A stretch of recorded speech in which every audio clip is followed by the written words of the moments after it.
Okay, I thought I would show you guys a video that I did quite some time back with Tana. Now her owner's given me permission to share this and any material, so thank you very much for that. I think you'll be watching this as well. But it is my first session with Tana when she came here a while back. And I want to really point out the good. The bad or the undesirable behavior is really obvious, but I really want to point out the change and the good that came out of doing work in what wasn't very much time at all. A lot of horses that get worked with get labeled as horses that are stubborn, or they don't want to listen, or they're naughty, or all these very subjective terms. And I have a big problem with that because it doesn't allow us to replicate such behavior. It doesn't, how do you replicate naughty or stubborn or strong-willed? And I hear it an awful lot, unfortunately. And I'd say 90 to 95% of horse behaviors that are undesirable are just generally through fear. So I want you to watch this first clip. And it's the first time that she did what she did and the last time that she did what she did. I want you to watch this and tell me what you see, if you can, if you feel like it. I'll tell you what I see in it. For a horse that is this horse being stubborn? Is this horse trying to tell me something specific? Did I cause it? We need to look at every part of it, not just what the horse did. So think about what I did. Think about, did I catch things in time? Could I have prevented it? Yeah, critically thinking through it. So let's watch that.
Okay, after the first workout, her skittish problem in here is very common for horses. We get in here to get a bit worried. So we're going to work a little bit in here and then I'll get back to this.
Okay, so as you can see in that video, I'm just doing some basic groundwork over in the covered arena and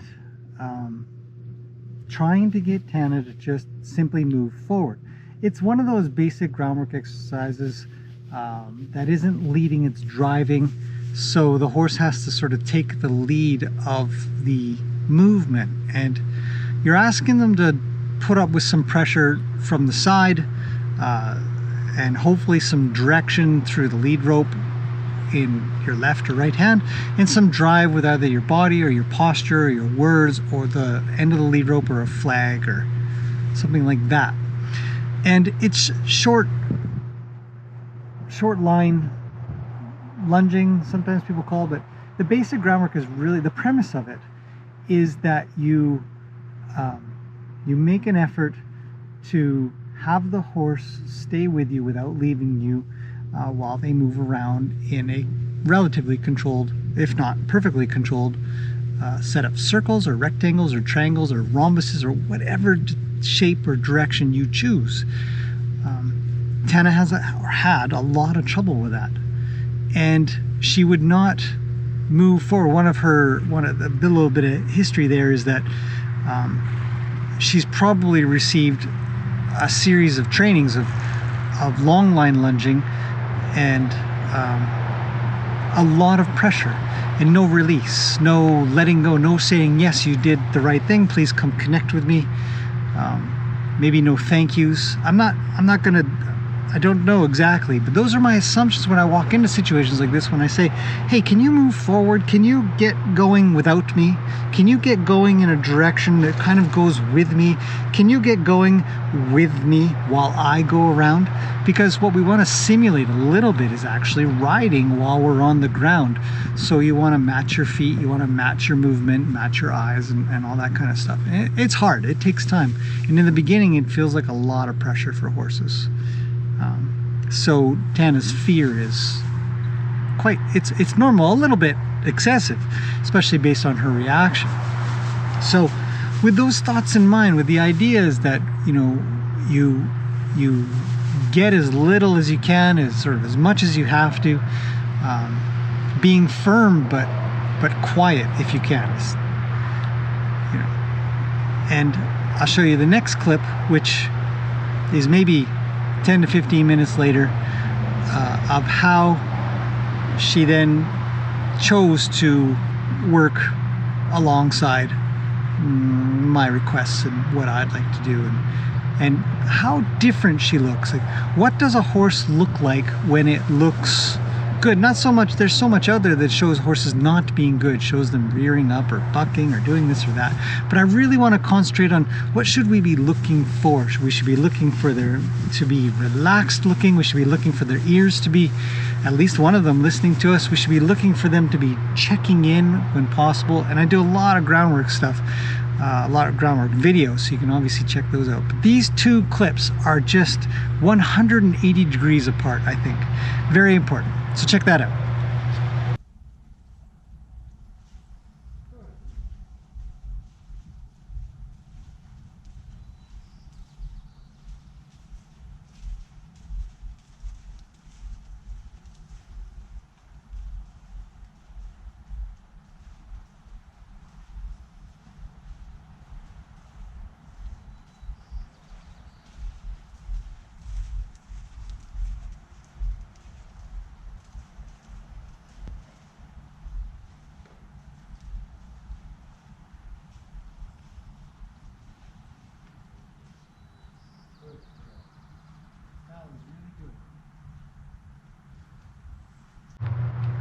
All right, so hopefully that contrast between the two, which is literally 10-15 minutes apart, is even in my mind is extraordinary. It was fantastic. It was a breakthrough, and never again has Tana ever thought that she needs to kick out of me. My opinion of what I did was that it was whenever I'm doing groundwork with horses, I always want to see how far I can go before they can't handle it anymore. And it isn't for the purposes of freaking them out or making some video or some garbage like that, but I really need to discover how far can I go before they tell me I cannot handle it. This is way too much. I must make you go away. And it isn't about her being mean or stubborn or a bully or any of these things that you hear quite a bit about, and hopefully less about. Hopefully those who follow this aren't paying attention to those people as much, if at all, if ever. But instead look at it as a horse that just said, I can't handle it, you got to help me out. And always I tell people, please reassure your horse, please thank them, please stop and reassure and warm them and allow them to take a breath.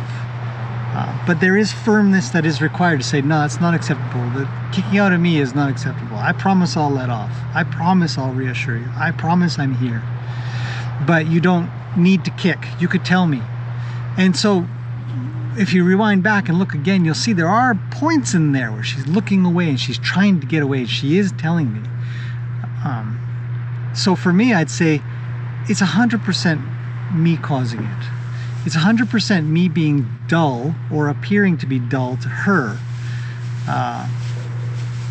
And in some cases, probably dull. to not let off, to not do it in smaller increments.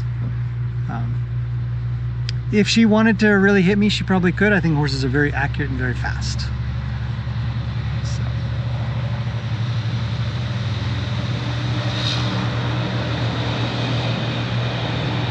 Loud trucks. So I hope that makes sense. I hope that when you look at it, you can see the change made by both horse and human is required.